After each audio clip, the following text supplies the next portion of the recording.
Hi Penguins fans, my name is Josh Yohe, your Penguins insider for Trib Total Media during the entire Stanley Cup playoffs, and here we are back at Consol Energy Center on the day before Game 2 between the Pittsburgh Penguins and Ottawa Senators in the second round of the Stanley Cup playoffs. You'll notice my partner in crime, Rob Rossi, is not here today. Happy birthday, Rob. We don't want Rob to work on his birthday, so there will be none of that. But I'm still here working, and plenty of information for you in this series.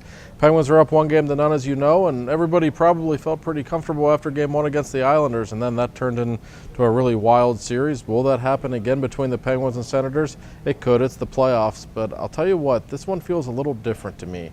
Just from being around the Penguins a lot during the first round of the playoffs, I can tell you there was a sense that the Penguins were a little tight, that they weren't comfortable with the Islanders, and I think they probably weren't comfortable with the first round in general after having lost early in the playoffs 2 earlier years. It was a very loose atmosphere in the locker room today. Even Dan Bilesma, the coach, who seemed a little more tense than usual during the playoffs, was joking today about how Jerome McGinley used to threaten him on the ice when they played a decade ago in the Western Conference, and how he's not allowed to do that anymore because he's the head coach and Jerome's still playing.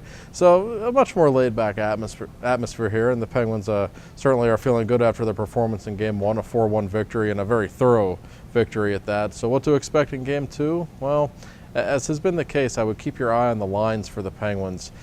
Back in 2009, when the Penguins won the Cup, you pretty much knew every single game who the lines would be. It would be Stahl, Cook, and Kennedy as your third line, Malkin, Fedotenko, and Talbot as your second line, and Crosby on the first line with Guerin and Kunitz. Totally different this season. Even though the Penguins looked great through 2 periods against Ottawa, the lines went back to what we saw against the Islanders.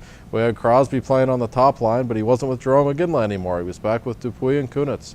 And you had Malkin back on the second line with McGinley and James Neal. And talked with a lot of coaches today, and they suggested we might see the same thing in play, not only with the forwards and the defensemen. Derek Engelland back in the lineup. Will he play tomorrow? We think, but we certainly don't know. But as we know, one of the great things about these Penguins is the incredible depth they have, and they are clearly not afraid to use it in this series. It should be interesting, as we always hear. Game 2 is when the adjustments are made, so we will certainly see what Ottawa has in store for the Penguins at Consol Energy Center on Friday night. Should be a good one. Rob Rossi will be back to join me on the beat then. My name is Josh Yohe, and this is Trib Total Media.